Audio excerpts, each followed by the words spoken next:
Hey guys, Eternal Perspective here, and today I just wanted to go over a video about how hard work does not guarantee results. You've probably heard the phrase, work smarter, not harder, and there's just so much truth to that. As someone who's currently trying to grow a business and a YouTube channel, I've definitely seen how being efficient and working smarter is oftentimes way more beneficial than just putting in X amount of hours of work. An example is this YouTube page actually. I could post a video every single day for the next 3 years and barely grow it because the videos aren't doing well. And instead of continuing to work just as hard and grinding out that many videos, I think the smart thing to do would be to take time to look at my analytics, what parts of my videos are failing. Is it that people aren't watching for long enough? Is the click-through rate really low? Or is it maybe just a bad idea altogether? With my channel being so new, I've been posting every other day for about 3 to 4 weeks now. And I said after a month, I'm going to go ahead and take a look at the analytics, see what did well and see what didn't, and then go from there. It's still so fresh for me that I think the good thing to do will just be make content, get used to it, and then after I have enough of it, kind of see what people are liking from there. I've also been learning that it's very important to be putting out quality content and, I would say the commentary part of things. Obviously, I don't want to be doing terrible in these Call of Duty videos, but at the end of the day, I don't need to be dropping 50 elimination wins or something like that every video. I do tend to save ones where I do well, but I don't think it has to be, one of my best gameplays ever every single time that I post, because I'd be waiting a long time to be getting the right gameplay for a video that has commentary and is just important as the gameplay itself. Another example is the business I have is lawn care, and there's some days where I'll cut 10 yards in a day, and I think it's really important to know your route. So if I'm going to cut 10 yards, I want to start at the yard that's maybe farthest away from my house and then work my way back and make sure I'm not driving 4 or 5 minutes in between yards when I could only, if it's possible for me to only have to drive, say, 1 minute between yards. And I do a lot of small yards, so on average it might take me 30 to 40 minutes to do a yard. And if I'm doing 10 in certain days, and I minimize the time that it takes me to drive, I might end up saving about 30 minutes, which is literally a whole nother yard that I can get done for that day, just because I have an efficient route. I didn't work harder. In fact, I worked less hard if you think about how I would be doing less driving and the same amount of work.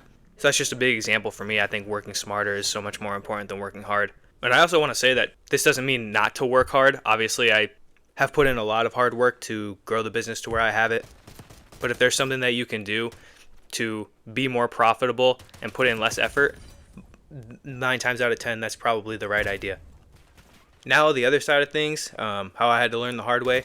A lot of times in the spring, when you go to cut grass, the grass grows really fast and it gets really wet and heavy. And sometimes my mower will kind of jam because there's so much wet, heavy grass in it that's not kind of getting cut up the right way.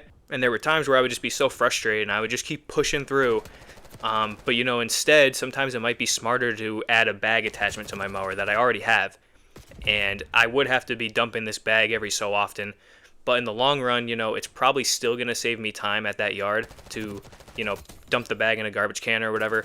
And it's definitely going to save my equipment, which is going to save me, a trip to the shop to get it looked at. And it's going to save me, money, because I'm not going to be paying for the equipment to get fixed as often if I'm taking better care of it.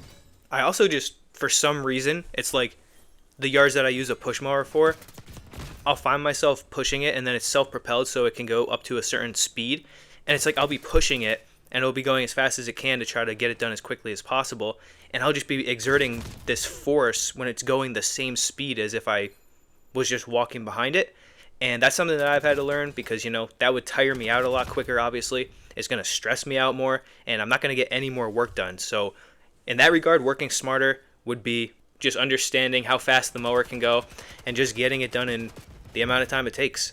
That's why you charge the prices you do, because it's how long it'll take. And it's just a lot smarter for me to understand that. And then if I have to charge $5 more for that yard, then that's the smarter thing to do. And then just one more example I have in lawn care is that there was one time where I was trimming hedges and I decided to put a tarp around the hedge so that all the clippings would fall onto the tarp.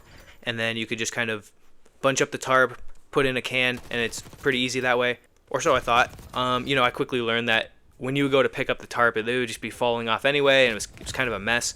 And then when you go to put it in the garbage can, it kind of folds all the wrong ways, and it's really just a lot of stress for such a little detail of the job. So what I'll do now is, unless it's over mulch or something, I'll trim hedges and just kind of let the stuff fall onto the grass, and then I could just take a mower and put the bag attachment on it, and then just kind of get the clippings into the mower bag and just dump the bag into the can that way. I found that that's a lot easier and less stressful, and it definitely saves time as well. And just another great example of why working smarter is oftentimes a lot better than working harder. But yeah, guys, as I said, it's definitely taken a lot of hard work to grow the business that I have, and I plan on putting a lot of hard work into this YouTube channel. This isn't a video about not working hard. This is definitely more of a video about if you could do something to become more efficient and valuable in what you do. I think that's a great way to look at it. But yeah, that's just about all I have for today. If you enjoyed the video or you found it valuable at all, be sure to like and subscribe, and let me know down below, is there ever a time you were working really hard and you found a more efficient way to do something? And I'd love to hear from you.